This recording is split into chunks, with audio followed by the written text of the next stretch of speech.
Assalamu alaikum warahmatullahi wabarakatuh. I am speaking homeo and healer doctor Ayesha Nasir अपना channel Samda healing awareness with homeo knowledge के में एक खूबसूरत sharing के साथ।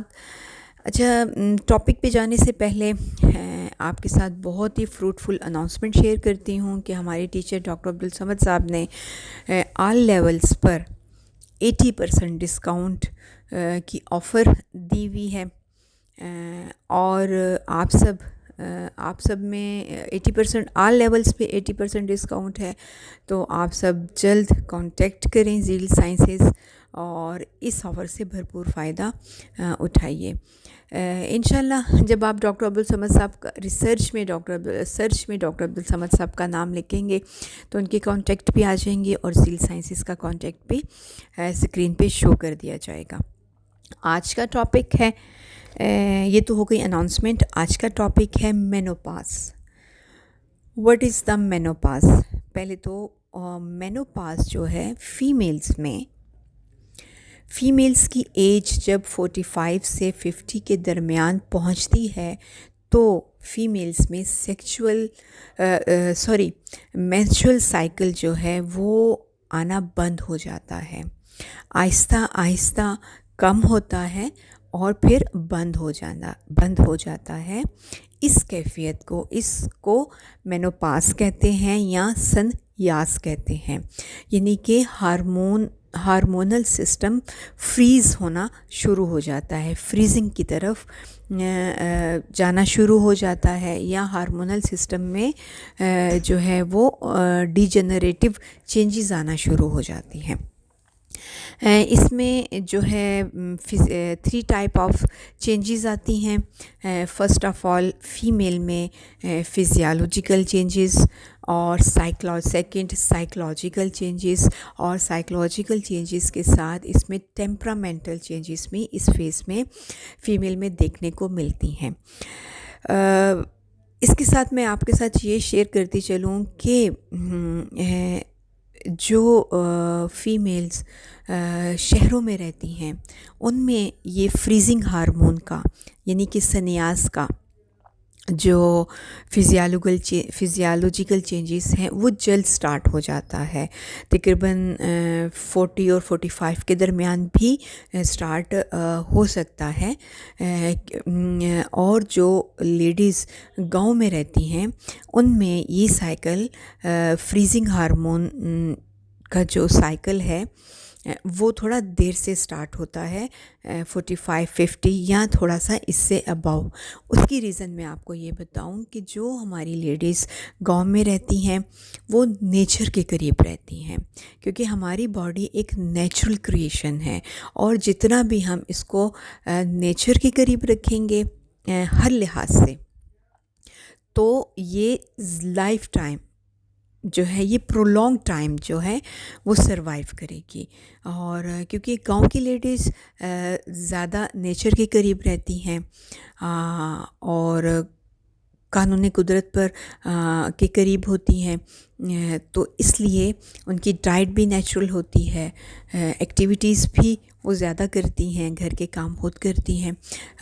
इसकी वजह से उनका जो हार्मोन्स हैं वो ज़्यादा देर तक, ज़्यादा एज तक एक्टिव रहते हैं। और जो शहर की लेडीज़ होती हैं वो, क्योंकि हम आर्टिफिशियल ज़िंदगी गुजारते हैं और आर्टिफिशियल डाइट, एवरीथिंग आर्टिफिशियल, तो जिसकी वजह से हम शहर की लेडीज़ में जो लेडीज़ होती हैं उनमें हार्मोनल फ्रीजिंग हार्मोन जो है वो जल्द स्टार्ट हो जाते हैं। अब मैंने आपके साथ शेयर किया कि इसमें 3 टाइप्स हैं, फिज़ियोलॉजिकल चेंजेस हैं, साइकोलॉजिकल चेंजेस हैं और टेम्परामेंटल चेंजेस हैं। पहले बात करते हैं फिज़ियोलॉजिकल चेंजेस में। इसमें बॉडी में कुछ चेंजेस आ जाती हैं जो फीमेल के रिप्रोडक्टिव ऑर्गन्स में ये चेंजेस एस्ट्रोजन हार्मोन ना होने की वजह से होती हैं। ठीक है। ओवरी, इसमें ब्रेस्ट का साइज़ डिक्रीज़ हो जाता है।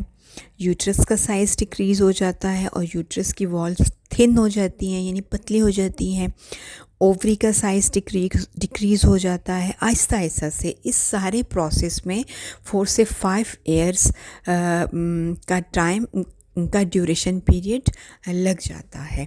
ठीक है, अब ओवरी का साइज़ कम हो जाता है, decrease the ovary size, ovum बनना कम हो जाते हैं। पहले स्टार्ट में कम हो जाते हैं, फिर आहिस्ता आहिस्ता बनना बंद हो जाते हैं और आहिस्ता आहिस्ता ओवरी जो है वो अपना काम छोड़ देती है और जो मेंस्ट्रुअल साइकिल है इसमें कमी आ जाती है, ब्लड में कमी आ जाती है, ड्यूरेशन में कमी आ जाती है, यानी 1 माह में 2 माह में होने लग पड़ते हैं और फिर आहिस्ता आहिस्ता जो है वो ये फ्रीज़ हो जाते हैं, यानी कि मेंस्ट्रुअल साइकिल की डेथ हो जाती है, हार्मोन्स फ्रीज़ हो जाते हैं।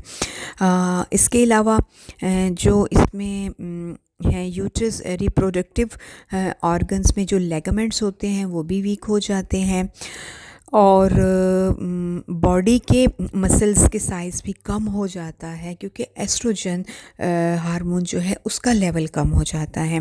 बोन्स वीक हो जाती हैं। ये सब एस्ट्रोजन की कमी की वजह से ये तमाम चेंजेस फीमेल के फिजियोलॉजिकल पॉइंट ऑफ व्यू से होती हैं। अब हम बात करेंगे साइकोलॉजिकल चेंजेस पे कि इस दौरान ये जो 3 से 4 साल का अरसा होता है, यानी 45 ईयर से लेकर 50 ईयर तक या 40 से 45 ईयर तक, यानी कि 2 टाइप ऑफ रिसर्च सामने आई हैं। इसमें साइकोलॉजिकल चेंजेस क्या आती हैं, टेम्परामेंटल चेंजेस क्या आती हैं। उसमें ये होता है कि फ़ीमेल की को इंसोमिया जो साइन और सिम्टम्स हमें मिलती हैं उसमें ये है कि इस एज में नींद कम हो जाती है, वीकनेस फील होती है, लेथार्जिक कंडीशन, वर्टिगो यानी चक्कर आता है, हार्ट बीट तेज़ हो जाती है और एंग्ज़ाइटी बहुत होती है और मिजाज में यानी टेम्परामेंटल चेंजेस में ये होता है कि ज़रा सी बात पर गुस्सा आने लगता है, मिजाज में तंगी होती है, डिप्रेशन होता है और होपलेस हो जाती है और रोने की तरफ भी रग़बत होती है और हॉट फ्लैशेस बहुत ज़्यादा होते हैं, एकदम से पसीना आ जाता है, गर्मी की लहरें उठती हैं, हाथ पाँव में जलन होती है और इसके साथ जो है एक मिजाज में तंगी सी महसूस होती है।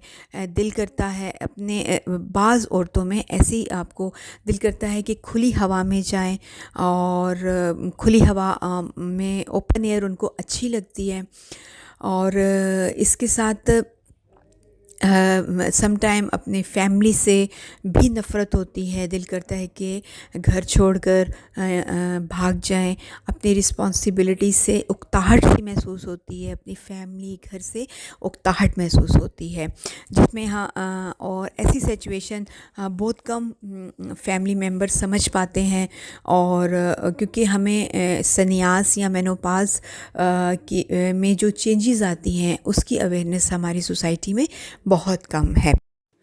फ़ीमेल को ऐसा महसूस होता है कि बॉडी में से आग निकल रही है और इसके अलावा ये कंडीशन 3-4 साल तक रहती है और एकदम से कुछ टाइम के लिए ऐसी सिम्टम्स अपीयर होती हैं, उसके बाद डिसअपीयर हो जाती हैं। चेहरे और गर्दन पर सम टाइम बहुत पसीना आता है, जो है वो कलर पेल हो जाता है फ़ीमेल्स को वीकनेस बहुत महसूस होती है, बीपी भी हाई हो सकता है, हार्ट की पल्पिटेशन भी ज़्यादा हो सकती है।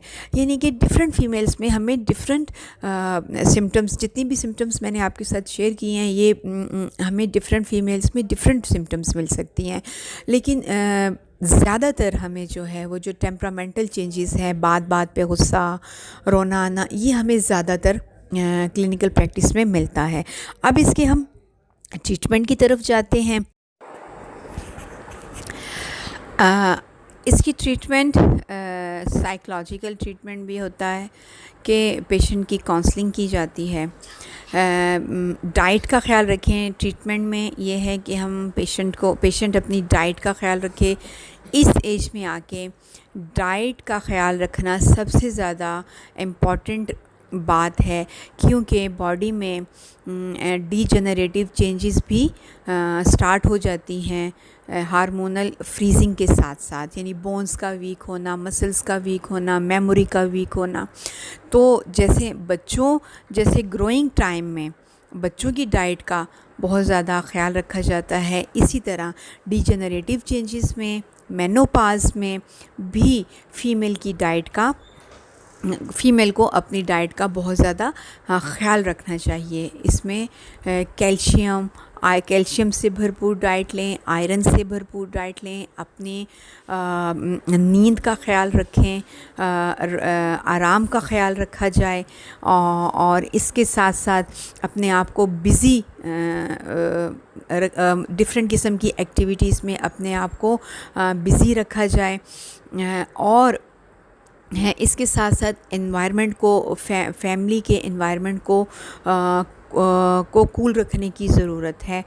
और इसके साथ साइकोलॉजिकल काउंसलिंग की जाती है। फ़ीमेल को बताया जाता है, ये अवेयरनेस दी जाती है कि इस एज में आकर ये इस किस्म की आल सिम्टम्स जो मैंने आपके साथ शेयर की हैं, ये सिम्टम्स आप में मिल सकती हैं या आप में प्रोड्यूस हो सकती हैं। इसमें आपने ज़्यादा परेशान नहीं होना। अक्सर औरतें ये सुनने को हमें ये मिलता है कि मुझ पे किसी ने कुछ कर दिया है, क्योंकि सिम्टम्स इस किस्म की होती है ना कि दिल घबरा रहा है, दिल करता है कि घर छोड़कर चली जाऊं, सम टाइम फैमिली से हिट फील होता है, तो हार्ट बीट तेज़ हो जाती है, ऐसे तंगी लगती है, तो फ़ीमेल समझती है कि मुझ पे किसी ने कुछ कर दिया है। हालांकि ऐसी कोई भी बात नहीं होती। ये तमाम बातें जो हैं वो गलत हैं।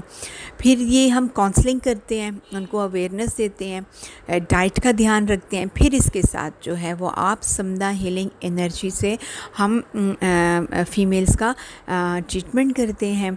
समदा हीलिंग एनर्जी क्योंकि एक पॉजिटिव एनर्जी है, और आपकी बॉडी में जाकर मेनोपाज के दौरान आपकी बॉडी में जाकर आपके इम्यून सिस्टम को स्ट्रॉन्ग करती है, फ़ीमेल के विल पावर को स्ट्रॉन्ग करती है, और वो इस तरह के टेम्परामेंटल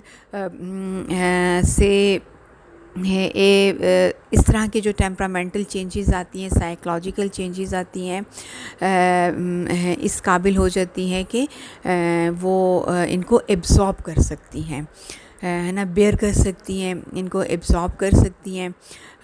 और इसके अलावा जो समदा हीलिंग अवेयरनेस है, क्योंकि वो फ़िज़िकल भी बहुत अच्छा वर्क करती है, साइकोलॉजिकल भी, और माइंड डिसऑर्डर पे भी बहुत अच्छा काम करती है।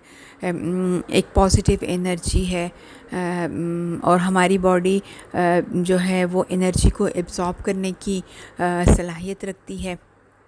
तो ये हमारी बॉडी में जो ऑलरेडी एक पॉजिटिव एनर्जी मौजूद है, इम्यून सिस्टम की सूरत में, विल पावर की शक्ल में, पॉजिटिविटी की शक्ल में, उसको इन्हेंस करती है, एक्टिव करती है, जनरेट करती है।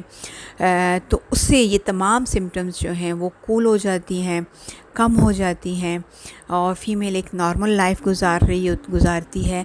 और इन तमाम सिम्टम्स